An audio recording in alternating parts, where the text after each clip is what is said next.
Mheshimiwa Dr. Asha Rose Migiro, Katibu Mkuu wa Chama cha Mapinduzi Taifa, asante sana kwa kutupa muda kuweza kuzungumza nasi, na nitaenda moja kwa moja.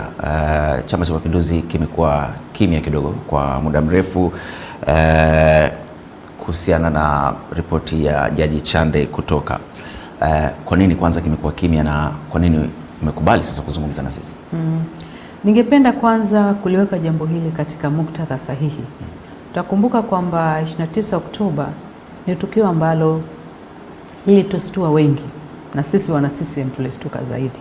Halijawahi kutokea katika taifa letu, na kwa hiyo tulipata mshangao. Kulikuwa na kuduaa na kulikuwa na kutafuta muda wa kulitafakari kwa kina, nini kimetupata sisi Tanzania baada ya miaka mingi ya kuwa nchi yenye utulivu, amani na mshikamano. Kwa hiyo ilichukua muda na tulihitaji kuitafakari hotuba ile ya Mheshimiwa Jaji Chande ambayo ilitokana na kazi walioifanya yeye na wanatume wenzake. Kwa hiyo ilichukua muda, lakini baadaye chama kilizungumza kidogo. Kilizungumza kupitia kwa katibu wetu mwenezi ndugu Kenan Kihongosi, naye alisema wazi, alisema kwanza tunapongeza kuanzishwa kwa tume ile, ilikuwa ni hatua muhimu sana ya kurudisha nchi yetu kwenye mstari. La pili, alishukuru tume kwa kazi waliofanya, kazi ambayo ilifanywa kwa weledi mkubwa na mpaka sasa inaendelea kuwa sehemu ya namna ya sisi kubaini nini kilitokea na tuendeje. Lakini vile vile kubwa, aliwashukuru sana wananchi, kwa sababu kazi ya tume isingekamilika kama wananchi hawakujitokeza wakaunga mkono, wakatoa maoni yao. Kwa hiyo ilikuwa ni hatua muhimu. Lakini leo hii umetaka kuongea na sisi, ni fursa nzuri ya kwenda kwenye kina, na hasa ni wakati mwafaka. Na mimi kama katibu mkuu naona nina fursa hii sasa kueleza zaidi kuhusu mwelekeo wetu kama Chama cha Mapinduzi, kuhusu taarifa ile, tuendeje kama taifa na mengineyo ambayo wewe utaona yanafaa. Umezungumza kidogo hapo aliyosema katibu mwenezi kiongozi, mnaunga mkono hii taarifa iliyotolewa na Jaji Chande? Kwanza sisi tumeipokea taarifa hii kwa umakini mkubwa na kwa kujua kwamba ni hatua muhimu sana. Tunataka kujua nini kilitokea. Na kwa nini tunataka kujua nini kilitokea? Kwa sababu tunataka swala hili lisijirudie, na kwamba Chama cha Mapinduzi kingependa kufuatilia kwa karibu sana ni hatua gani zitafuata baada ya tume ile kutoa taarifa yake. Kwa hiyo ni wakati mwafaka kabisa kwa sisi kuzungumza kupitia sauti ya katibu mkuu. Nataka kusema kwamba kuna Chama cha Mapinduzi katika mkutano wake wa halmashauri kuu ya taifa walionekana kupongeza vyombo vya ulinzi na usalama katika matukio ya Oktoba 29. Watu waliuawa katika siku ile. Kwa nini mlifanya vile? Kwanza kabisa niseme kwamba tunaendelea kuonyesha masikitiko yetu makubwa sana kwa vifo vilivyotokea. Vinapotokea vifo au hata kifo ni kimoja, ni swala zito. Katika taarifa yake Mheshimiwa Jaji Chande alieleza kwamba tume ilibaini kuna watu takriban 518 waliopoteza maisha pamoja na madhara mengine yamejitokeza. Kwa hiyo Chama cha Mapinduzi tunachukua hili swala kwa masikitiko makubwa sana, na wako wanaosema kwamba idadi hiyo ni ndogo, labda ni kubwa, ingekuwa kubwa, lakini tutakumbuka kwamba tume ilitueleza, na sisi Chama cha Mapinduzi hatuna sababu ya kutia shaka kwamba vyanzo vyao ndio viliwapa taarifa ile. Walisema hospitali binafsi, hospitali za serikali, taarifa kutoka msajili wa vizazi na vifo. Zote hizi zimeonyesha kwamba watu 518 ndio waliopoteza maisha, lakini walitutahadharisha kwamba inawezekana idadi ile ikabadilika, kwa sababu wako ambao hawakwenda hospitali wala hawakuandikisha. Kwa hiyo kwa Chama cha Mapinduzi, uhai wa mtu mmoja ni uhai mkubwa ambao hatuwezi kupima kwa namba. Kwa maana hiyo tumesikitika sana. Sasa kuhusu vyombo vya ulinzi na usalama, ndugu Kikeke, unafahamu kwamba katika nchi yote na Tanzania haina tofauti, vyombo vya ulinzi na usalama vina kazi zake, vina jukumu. Tukizungumzia polisi, tunasema mojawapo ya majukumu yake makubwa ni kulinda usalama wa raia na mali zao.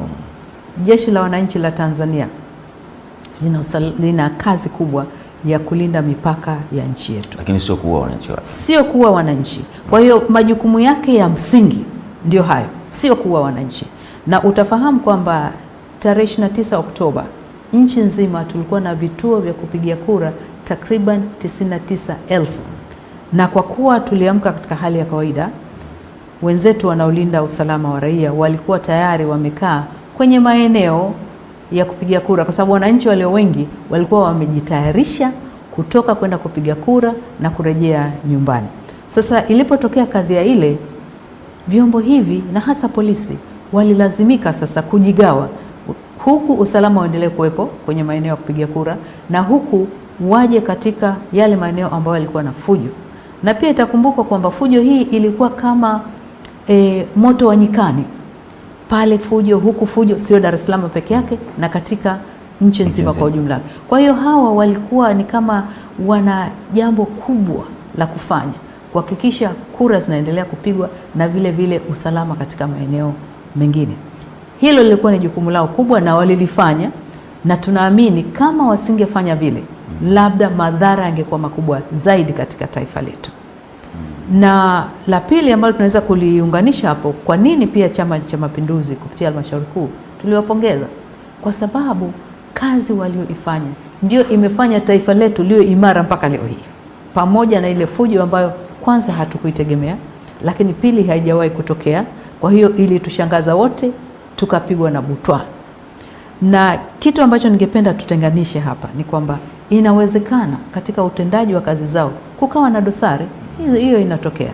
Sasa tusichanganye majukumu yao ya msingi, kazi nzuri walioifanya ya kutunza amani kwa kiwango kile ambacho kilihitajika kwa wakati ule, na dosari moja moja zinazoweza kujitokeza. Na hapa sisemi kwamba vifo ni dosari ndogo, sio dosari ndogo, ni dosari kubwa, lakini ndio sababu kuna haja sasa ya kuangalia mazingira ya vifo vile, lakini hii haiondoi ukweli kwamba kazi walioifanya ni kazi ya kutukuka katika taifa letu. Mheshimiwa Katibu Mkuu, inaonekana kama vile vyombo vya dola na hasa polisi vinaingia kwenye siasa kama kukilinda Chama cha Mapinduzi. Kwa nini?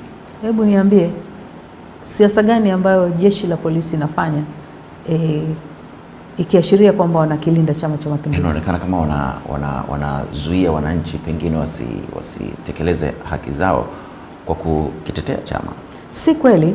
Kwanza, kwa kuwa tunazungumzia masuala ya uchaguzi, ningependa kukumbusha kwamba katika mchakato wote wa uchaguzi katika Jamhuri ya Muungano, iwe hapa bara au Zanzibar, hakukuwa na hali ambayo jeshi la polisi lililazimika kuingia kutuliza fujo au kudhibiti walikuwepo. Hii inaonyesha kwamba vyama vyote vilifanya shughuli zao kwa utulivu kabisa. Na utakumbuka mwenyekiti wetu wa Chama cha Mapinduzi Dr. Samia Suluhu Hassan, ambaye pia ni rais wa Jamhuri, siku ya uzinduzi wa kampeni alisema tunataka tufanye kampeni za kistaarabu, za utulivu, ili kuwapa wananchi fursa ya kusikiliza ilani ya vyama vyetu, kusikiliza jinsi tunavyonadi sera zetu na ahadi zetu, na hatimaye siku ikifika wapige kura. Kwa maana hiyo kulikuwa na utulivu nchi nzima. Kwa hiyo hapo sioni Chama cha Mapinduzi kimelindwa vipi, lakini kama nilivyosema mwanzo, vyombo hivi ni vya taifa na vina wajibu kwa wananchi wake wote, wakiwemo wanachama wa Chama cha Mapinduzi na vyama vingine. Taarifa ya tume imesema kwamba watu waliuawa kwa kupigwa risasi Oktoba 29.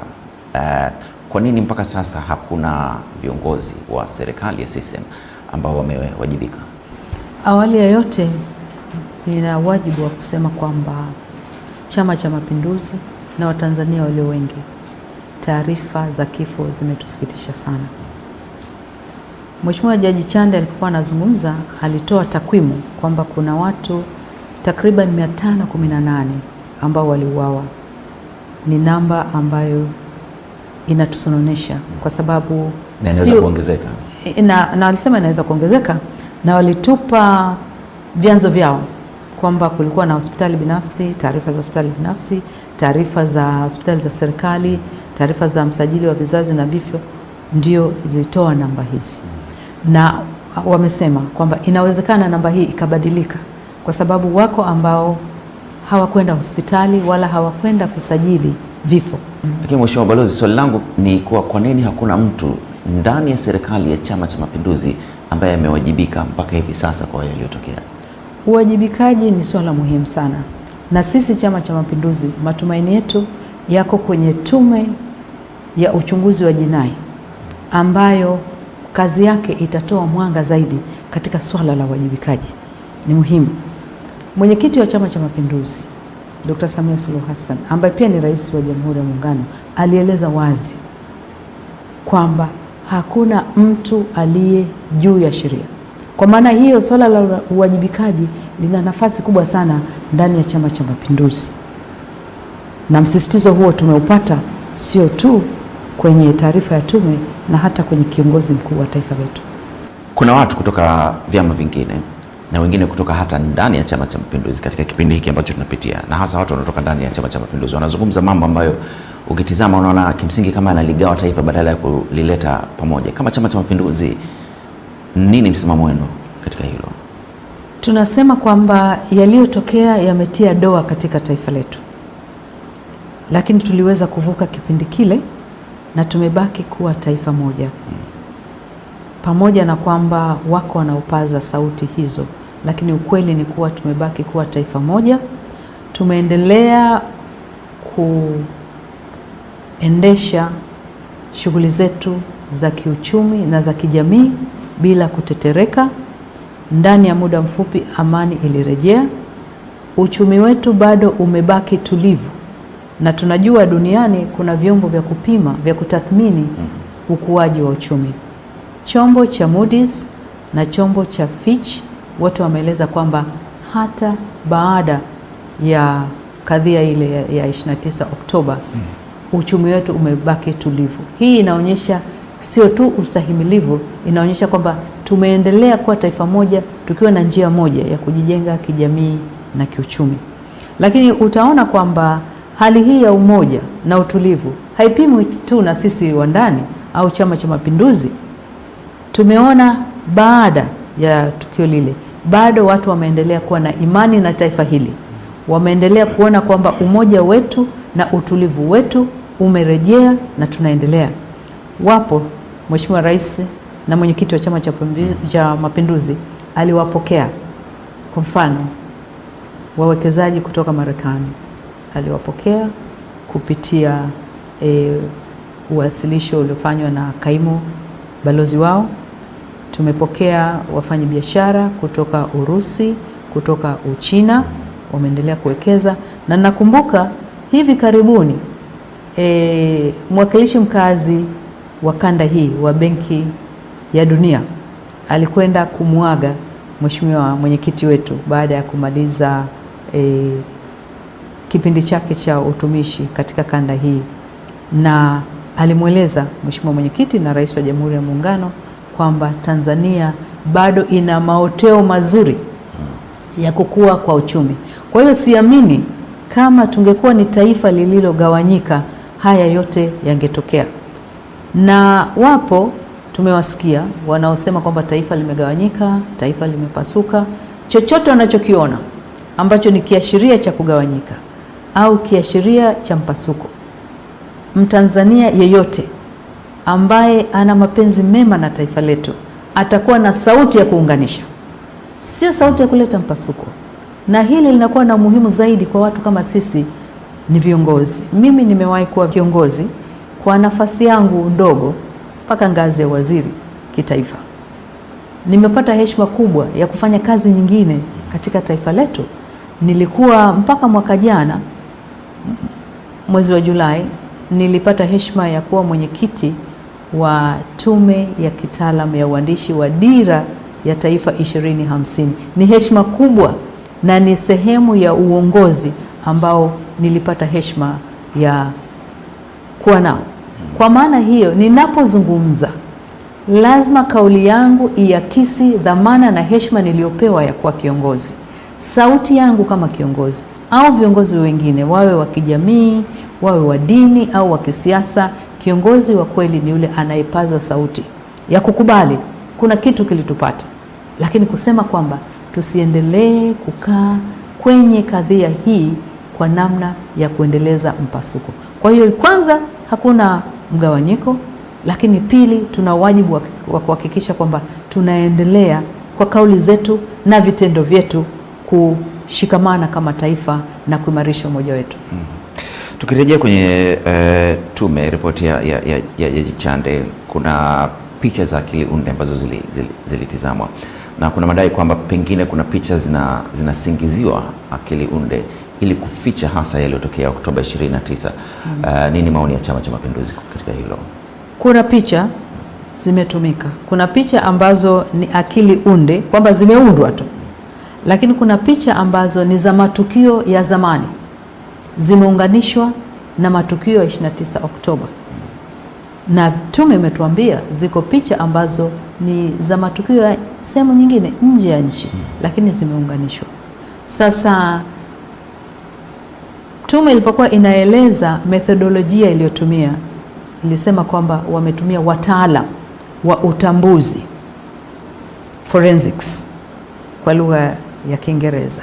Wametumia wataalam katika kutambua zile picha ni za lini, za wapi, za wakati gani. Sasa hayo ni masuala ya kitaalam. Na mimi na wewe ndugu Kikeke, sidhani kama tuna nafasi kubwa ya kuzungumzia utaalamu wa aina hii. Labda wewe mwenzangu ni mtaalamu wa mambo ya habari, mambo kama hivi unavyonihoji. Mimi nina taaluma yangu ndogo ya sheria, lakini sikusomea sheria ya utambuzi. Kwa hiyo nadhani itakuwa vema na busara tukawaachia wataalam wakachambua hili, na tunaamini baada ya tume ya upelelezi wa jinai kumaliza kazi yake tutapata mwanga zaidi kwa mambo ambayo yanaonyesha hali ilikuwaje 29 Oktoba na baadaye nini kilitokea. Tukirejea kwenye tume, Jaji Chande pia alizungumzia swala linalokera wananchi la kutekwa, kupotea na hata kuuawa. Nini msimamo wa Chama cha Mapinduzi katika swala hili? Mbona hamlikemei? Nilisema wakati tunazungumza hapa mwanzo kwamba Chama cha Mapinduzi kinathamini maisha ya mtu na utu wa mtu. Kwa hiyo mambo ya utekaji ambayo yapo yanafahamika kwenye jamii, na nadhani ziko hata taarifa ambazo zilitajwa siku ile kuonyesha kwamba kuna matukio mangapi ya utekaji na sababu zake. Sasa Chama cha Mapinduzi kinasema kwamba nchi hii, wananchi wake wana haki ya kuishi bila hofu. Kwa hiyo hatuwezi kuunga mkono swala la utekaji. Hatuwezi. Inaonekana kama hamguswi na masuala ya utekaji yanayotokea. Tunaguswa sana, kwa sababu katika huo utekaji wako wanachama wetu wameathirika. Kwa hiyo hatuwezi kutoguswa. Kama hatuguswi na mtu mwingine yeyote, ambayo si kweli, tunaguswa na wanachama wetu. Kwa hiyo wapo wanachama ambao nao wameingia katika kadhia hiyo, labda si wengi, lakini na sisi ndani ya Chama cha Mapinduzi tunalifahamu hilo. Lakini tunafahamu pia vyombo vya dola na hasa polisi wamekuwa wakifanya uchunguzi, na sisi tunataka hatua kama hizo zichukuliwe ili nchi yetu tuishi kwa utulivu na bila hofu. Ripoti ya Jaji Chande imesema kwamba moja ya vichocheo vya vurugu za Oktoba 29 ni vijana kutokuwa na fursa, kutokuwa na nafasi za ajira. Kwa nini Chama cha Mapinduzi kimewatelekeza vijana? Sio wa CCM peke yake, lakini wa taifa zima. Tunapozungumzia vijana, tunazungumzia nguvu kazi ya taifa hili. Tunazungumzia mustakabali wa nchi yetu, kwa sababu kwa hakika taifa la leo na taifa la kesho ni la vijana. Kwa kuzingatia hilo, Chama cha Mapinduzi kimekuwa makini sana katika ilani yake. Kwanza, tumebainisha umuhimu wa nguvu kazi ya vijana. Pili, tumebainisha haja ya kuwekeza na kuwa na mikakati katika sekta mbalimbali: kilimo, viwanda, biashara, uvuvi, masuala ya kidijitali, na kujenga weledi na stadi za maisha, kwamba tuwekeze zaidi hapa kwa sababu ya kuwajenga vijana wa taifa letu, tukitambua kwamba nguvu ya taifa letu inatokana na nguvu ya vijana. Pamoja na kuweka kwenye ilani dira ya maendeleo ya taifa 2050 ambayo ilisimamiwa na serikali hii ya Chama cha Mapinduzi, imeweka wazi nafasi ya vijana na haja ya kuhakikisha kwamba wanachukua nafasi yao katika masuala yote ya kijamii, masuala ya kiuchumi na masuala ya kisiasa. Kwa hiyo vijana wa nchi yetu hawajatelekezwa na Chama cha Mapinduzi.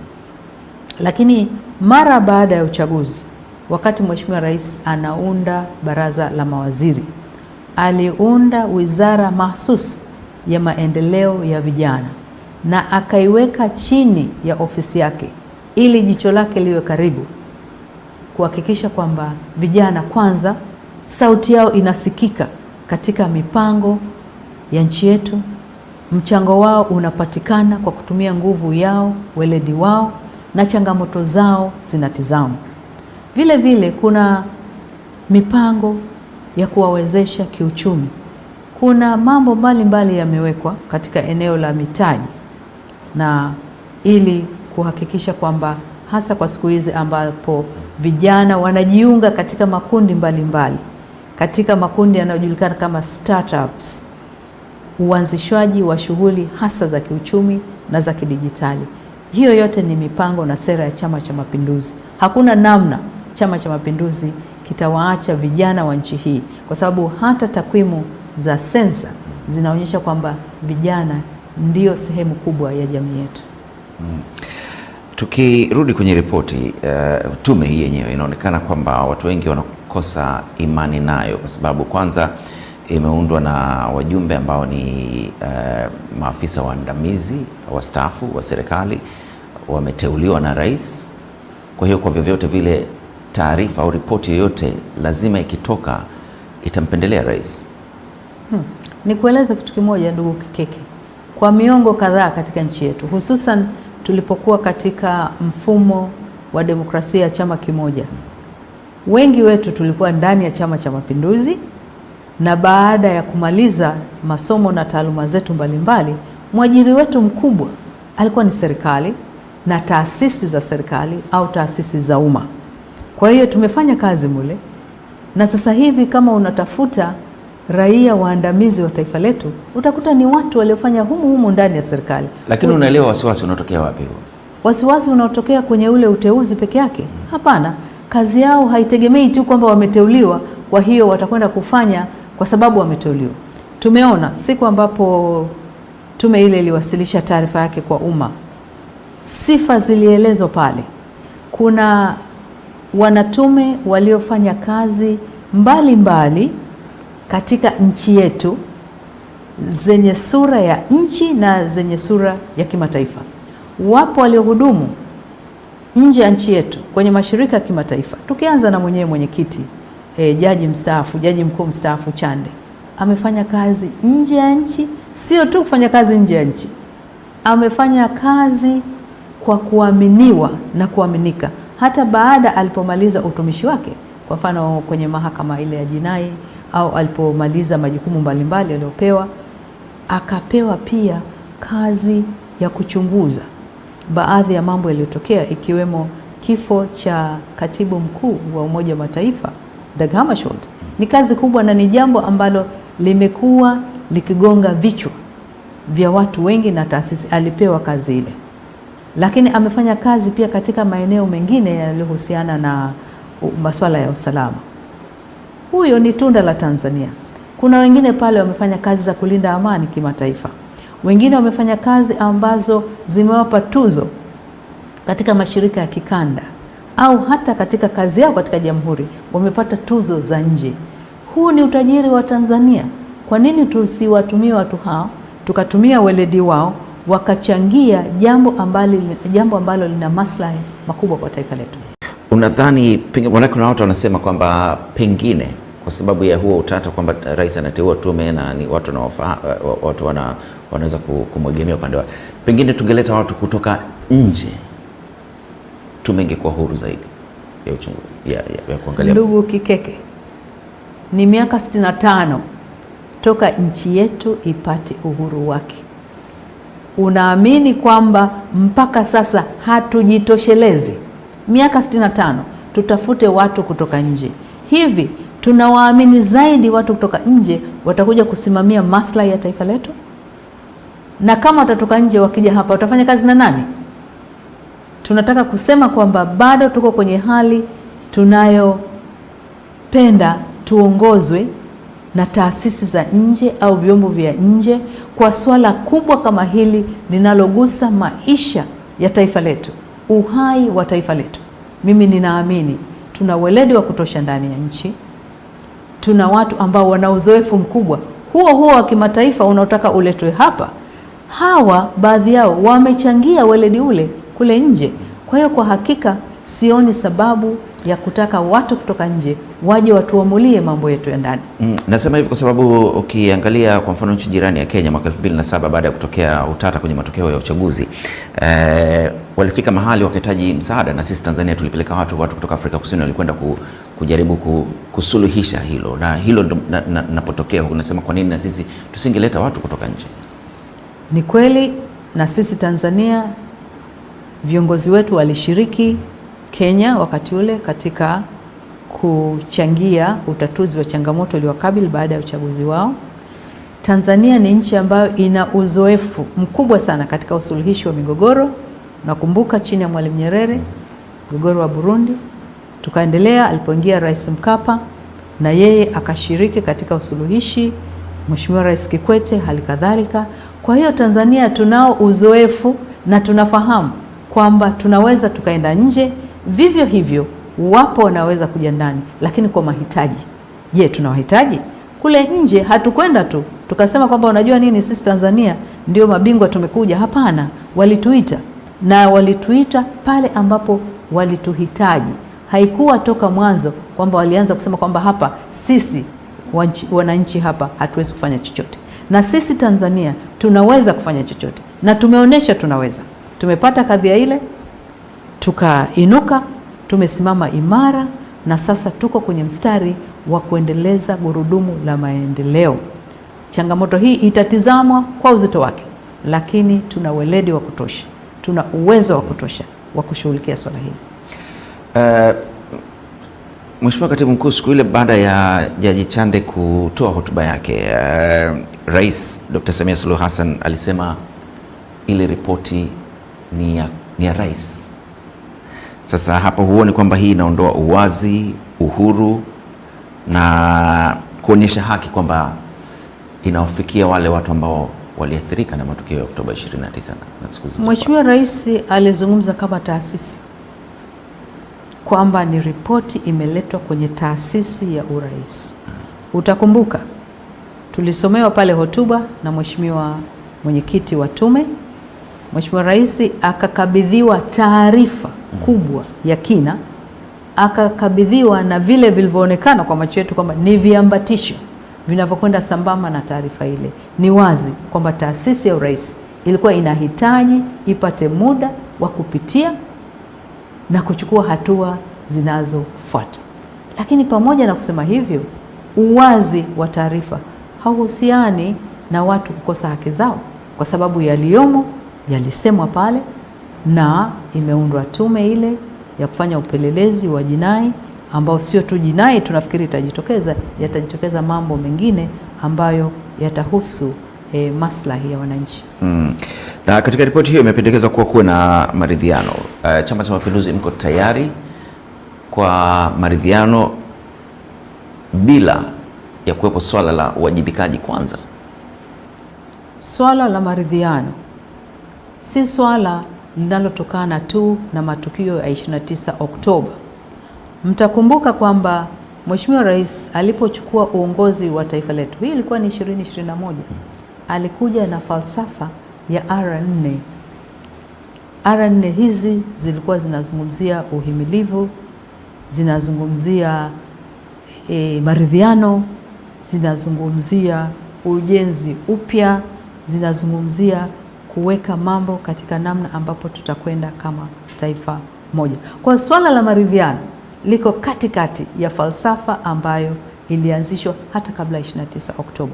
Kwa sisi Chama cha Mapinduzi tutakuwa wa mwisho kukataa maridhiano, na ni maslahi ya taifa letu kama tunataka taifa lililo imara, taifa ambalo sasa litajikita kwenye kuungana na wananchi wake kuliletea taifa letu maendeleo. Maridhiano ni jambo la msingi sana, na maridhiano kwa tafsiri pana hayaji tu pale ambapo kumekuwa na mgogoro. Maridhiano yapo hata katika kuendesha nchi. Nchi yetu tunataka iendeje? Dira ya taifa letu iweje? Mustakabali wetu uweje? Kwa hiyo kwa upana wake maridhiano ni nyenzo ya uimara wa taifa letu kwa sisi Chama cha Mapinduzi, na tutasimamia maridhiano, tutashiriki maridhiano. Tuangalie kwenye siku ya uchaguzi. Baadhi ya vyama vya sasa vinasema kwamba uchaguzi haukuwa huru, haukuwa wa haki, na pengine baadhi ya kundi la wananchi walishindwa kupiga kura, kutekeleza haki yao ya kikatiba, na ikawa ni kama moja ya vichocheo vya vurugu za Oktoba 29. Siasa yetu ni siasa ya vyama vingi, na tunavyo vyama vingi vyenye usajili wa kudumu. Kama nilivyosema hapo awali, vyama hivi vyote kikiwemo chama chetu cha Mapinduzi tulishiriki katika mchakato wa kampeni. Vyama vilishiriki takriban 18.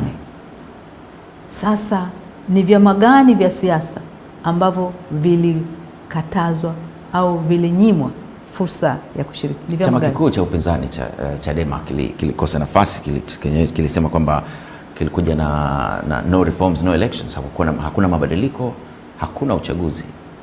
Huoni kwamba wafuasi wa chama cha Chadema walikosa haki yao ya msingi ya kupiga kura? Kwanza wenzetu wa Chadema hawakukatazwa wala hawakunyimwa fursa ya kushiriki, na utakumbuka swala la wao kutoshiriki lilianza miezi michache tu, hatutashiriki kama hakuna mabadiliko. Lakini mabadiliko yalikuwepo, na hiyo inajulikana wazi kabisa. Kabla ya uchaguzi huu, Tume ya Uchaguzi kupitia sheria iliyoundwa wakati ule ilifanyiwa marekebisho makubwa muhimu. Kwanza kulikuwa na swala la kuwapata, ni namna gani ya kuwapata wajumbe wa Tume ya Uchaguzi, kwamba kwa mujibu wa sheria ile uteuzi wao hautafanywa tena na Rais wa Jamhuri ya Muungano, utafanywa na jopo maalum za watu ambao wako huru na wanakubalika ndani ya jamii. Kamati ile kwa mfano itakuwa na mwenyekiti ambaye ni jaji mkuu wa Tanzania, na makamu mwenyekiti atakuwa ni jaji wa Zanzibar. Kutakuwa na watu wengine mule ambao kwa nafasi yao wako katika mstari usioegemea siasa za chama chochote. Hayo ni mabadiliko makubwa, lakini kulikuwa na malalamiko ya muda mrefu kwamba wasimamizi wa uchaguzi wakiwa ni wakurugenzi wateuliwa wa rais, sehemu ya serikali. Hapana, hilo limezingatiwa. Hivi sasa sio wakurugenzi wa maendeleo ambao ndio wanasimamia uchaguzi. Swala la mtu kupita bila kupingwa limeondolewa, kwa maana ya kwamba hata kama mtu amepita bila kupingwa, wananchi wapate fursa ya kusema ndio au hapana.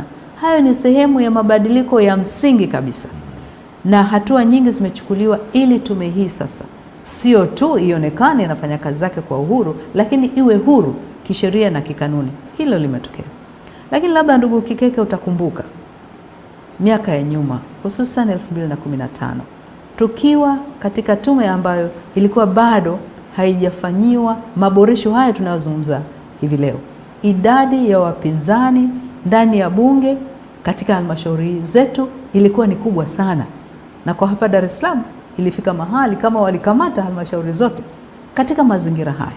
Kwa hiyo pamoja na sheria, lazima kuwe na utashi wa kisiasa, utashi wa kusema kwanza njia madhubuti ya kupata uongozi wa taifa letu ni kupitia sanduku la kura.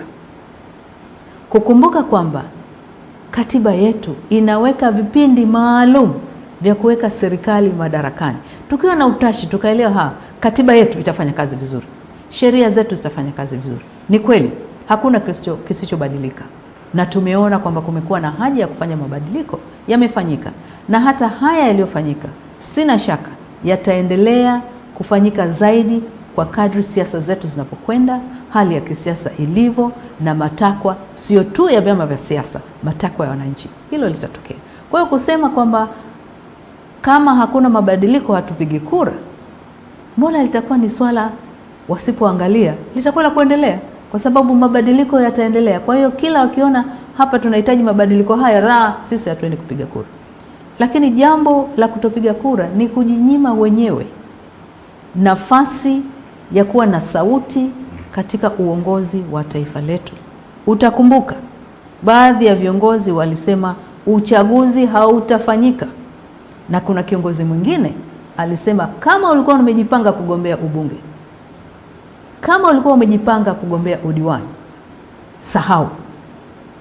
Kwa hiyo kwa hakika walijiondoa wenyewe katika mchakato huu, na kuonesha kwamba labda haya ni mawazo yamekuja baada ya kuona dalili fulani za mwenendo wa hali ya kisiasa, wakaamua kuja na kauli mbiu hiyo, kwa sababu walisema wale waliojiandaa.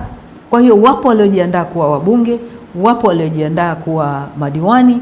Sasa ni bahati mbaya sana kwamba ilifika mahali karibu tunakwenda kwenye uchaguzi, wakaamua wenzetu kukaa pembeni. Uzungumzia swala la utashi wa kisiasa, tuzungumzie katiba. Baadhi ya watu wachambuzi na hata wanaharakati wanasema kwamba Chama cha Mapinduzi hakina utashi wa kisiasa wa kuunda katiba mpya na hamtaki kufanya mabadiliko katika tume ya uchaguzi. Kwa nini? Ndugu Kikeke, majadiliano kuhusu mabadiliko ya katiba yameanza miaka mingi.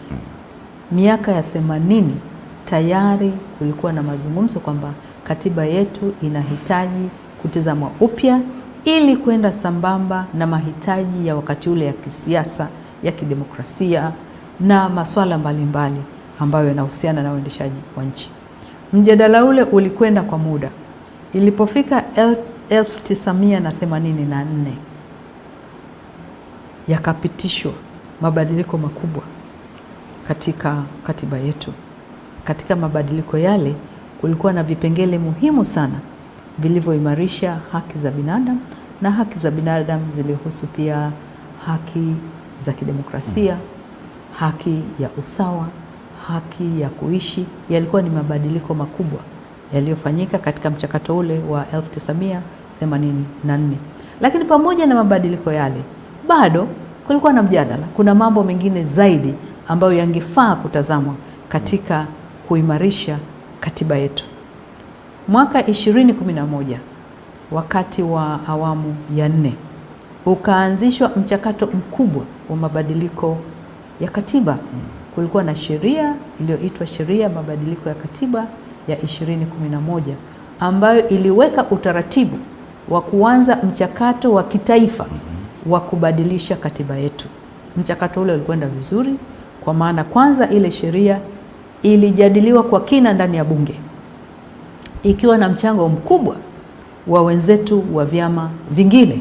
Hii kuonesha kwamba serikali ya Chama cha Mapinduzi ilikuwa tayari, na mengi waliozungumza yaliingizwa kwenye sheria ile mara kwa mara. Kulikuwa na nenda rudi ili kuhakikisha kwamba kuna maridhiano katika kuanzisha mchakato huu, na hilo likafanyika.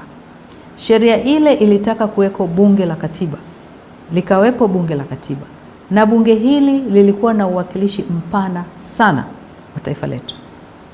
Wabunge wote ambao ndio wawakilishi wa wananchi walikuwa kule. Wajumbe wote wa Baraza la Wawakilishi Zanzibar walikuwa kule, ambao hao wana watu wengi nyuma yao. Lakini sheria ile ilitaka pia sehemu nyingine za jamii zijumuishe. Kwa hiyo kulikuwa na wajumbe wa bunge la katiba waliotokana na taasisi za kidini, waliotokana na taasisi za kitaaluma. Hii ni mbali na wajumbe wa bunge au wajumbe wa Baraza la Wawakilishi ambao pia nao walikuwa ni wanataaluma. Kulikuwa na wafugaji, kulikuwa na makundi mbali ya jamii, wakulima, wanawake, vyama visivyo vya kiserikali. Kulikuwa na uwakilishi huo mpana ili kwenda sambamba na kitu kilichotakiwa, kwamba katiba ya nchi si hodhi ya kikundi fulani au hodhi ya chama fulani cha siasa. Mchakato ule ulikwenda vizuri sana, hatimaye kukapatikana katiba inayopendekezwa. Ilikuwa ni hatua kubwa sana, lakini ndio Chama cha Mapinduzi kilitupilia mbali hiyo rasimu. Chama cha Mapinduzi hakikutupilia mbali rasimu. Kama walivyosema, hii ilikuwa ni rasimu. Sheria ile iliweka utaratibu wa hatua mbalimbali za kufikia hatima ya kubadilisha katiba. Katika utaratibu ule iliundwa tume. Tume ile ikawa na utaratibu wake wa kufanya kazi, ikafanya kazi, ikafikia wananchi walio wengi, ikafikia makundi mbalimbali, na makundi hayo yanajumuisha pia Chama cha Mapinduzi. Tulikuwa ni sehemu ya kutoa maoni yetu kwenye tume, na hatimaye ilipopatikana rasimu, sisi vyama vya siasa na naamini makundi mengine tulipewa fursa ya kutoa maoni yetu kuhusu rasimu ile. Hii ilikuwa ni sehemu ya mchakato wa kisheria, lakini sheria hiyo ilisema baada ya mchakato huo rasimu itawasilishwa kwenye bunge la katiba, na ni bunge maalum la katiba. Sasa ilitegemewa ila rasimu haitachukuliwa moja kwa moja na kupigwa muhuri, la sivyo basi ingeishia kwenye ngazi ya rasimu, halafu labda tungeenda kwenye kura ya maoni kama sheria ilikuwa inataka. Lakini ilikuja bungeni, ikajadiliwa, tukabadilishana mawazo, maeneo ambayo yalirekebishwa yakarekebishwa, haikutupiliwa mbali. Labda wako wanaoamini kwamba rasimu ile ndio ilikuwa mwisho wa mchakato. Hapana, haikuwa mwisho wa mchakato. Na tofauti kubwa iliyojitokeza kati ya msimamo wa Chama cha Mapinduzi ambao unaendelea kwa hivyo kwamba nchi yetu itakuwa muungano wa serikali mbili. Sasa unapozungumzia serikali tatu, na sisi tulikuwa tunajadili na kupiga kura, huwezi kuwa unazungumzia sera ya Chama cha Mapinduzi. Kwa hiyo ilitegemewa kwamba katika majadiliano yale vyama mbalimbali vitatoa maoni yao, lakini kama ilivyo kanuni ya demokrasia, wachache wasikilizwe, wengi wape. Na kuwasikiliza ni pamoja na kuja pamoja na kuzungumza, sio kuwasikiliza na kupuuza. Hapana, ni kusikilizana na kutofautiana kwa hoja, na ndicho kilichotokea. Hoja yetu ya serikali mbili ndio ambayo ilipata nafasi katika mchakato ule. Kwa hiyo hatukutupilia mbali, na mengi yaliyokuwa kwenye rasimu ile yamebaki kwenye katiba inayopendekezwa, kwa sababu rasimu ile ilibeba mambo mengi ya muhimu kwa taifa letu na mengi yamebaki. Serikali tatu ina tatizo gani? Serikali tatu sio muungano. Huwezi, na kulikuwa katika rasimu ile ibara ilikuwa inasema kwamba kuelekea serikali tatu, hizi serikali mbili zikae, ziulizane, we mali yako ipi, we mali yako ipi, we una madeni gani, we una madeni gani. Wako na sasa kuvunja muungano. Siamini kwamba hii ilikuwa ni njia ya kuimarisha muungano. Sana ilikuwa njia ya kudhoofisha muungano. Endapo utaimarisha serikali ya upande mmoja, na wakati ule lilitumika jina Tanganyika la kusikitisha, na huku ikatumika Zanzibar. Nasema kusikitisha kwa sababu hata Mwalimu Nyerere alitukumbusha kwamba hivi nyinyi wa Tanzania mna matatizo gani? Tanganyika ni jina tumepewa la ukoloni. Leo tuna Tanzania, mnataka kukataa hii kurudi nyuma. Kwa hiyo hilo lilikuwa kwenye mawazo ya wana CCM kwamba hatuwezi kusema tunaimarisha muungano kwa kuwa na mapande matatu badala ya kuwa na mapande mawili ambayo mpaka sasa yameishika nchi hii kama nchi moja, taifa moja. Turudi sasa kwenye tume. Kwa nini Chama cha Mapinduzi kinatuhumiwa kwamba kinazuia habari za tume ya uchunguzi zisitoke? Hilo swala halina msingi wote. Ni dhana ambayo haina ushahidi wala haina mashiko yote. Nyie kama chama mfanye hivyo? Sisi kama chama hatuwezi kufanya hivyo. Sio tu hatufanyi hivyo, hatuwezi kufanya hivyo. Ile ilikuwa ni tume imeundwa na hadidu zake za rejea, zina utaratibu wake, walitueleza pale, na tunaamini katika siku za usoni tutajua mengi zaidi. Kuna wanaharakati ndani na hata nje ya nchi wanasema kwamba Chama cha Mapinduzi hakipendi kukosolewa. Kwa nini hampendi kukosolewa Chama cha Mapinduzi? Kukosolewa na kujikosoa ni sera ya Chama cha Mapinduzi. iko katika nyaraka zetu, imo katika kazi zetu.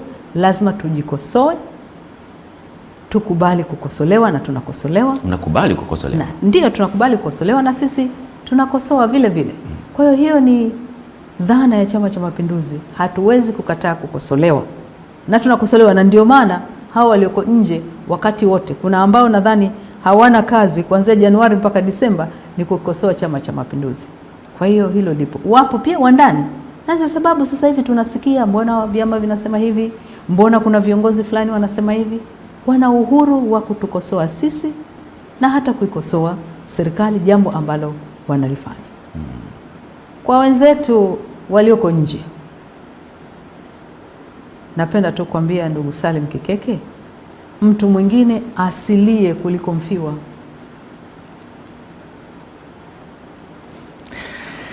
Chama cha Mapinduzi kinawaambia nini Watanzania na hata wanachama wake kwamba taifa limegawanyika sasa hivi? Kama chama mnafanya nini kuleta wananchi pamoja, kuleta taifa pamoja baada ya yale ambayo tumeyapitia, ambayo hatukuwahi kuyapitia maishani mwetu? Kwa historia ya nchi yetu, kabla ya kuungana kwa chama cha Afro Shirazi na chama cha TANU, kulikuwa na jitihada kubwa sana za kujenga umoja kupitia vyama hivi viwili ambavyo ndio vilikuja vikaungana kuunda Chama cha Mapinduzi. Na kilichotupa mafanikio kwa upande wa Zanzibar mpaka kufanikisha mapinduzi matukufu ya Zanzibar, kwa upande wa bara mpaka kupata uhuru wetu, ni umoja ndio uliokuwa silaha ya kupambana na wakoloni na udhalimu wa wakati ule. Kwa hiyo umoja huu umeendelea. Baada ya haya yaliyotokea, nchi yetu ilitikisika. Wote tulistuka.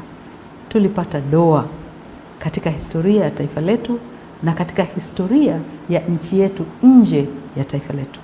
Lakini hakuna kilichotugawa, na kuonesha kwamba hatukugawanyika.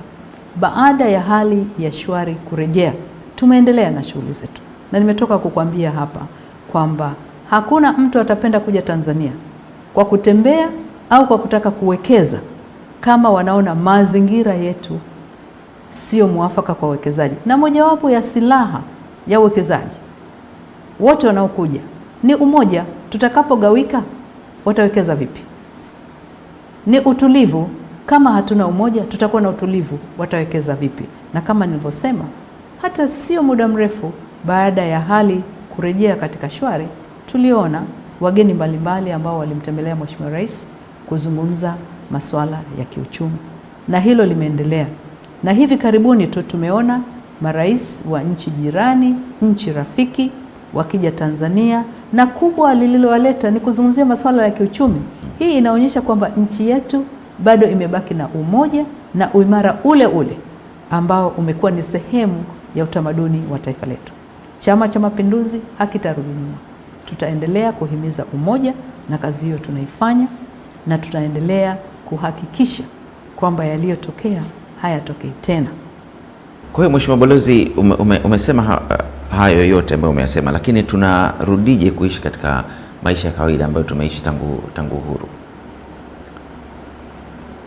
Niseme kwamba Chama cha Mapinduzi ni chama ambacho kimesimamia utulivu na utangamano wa taifa letu.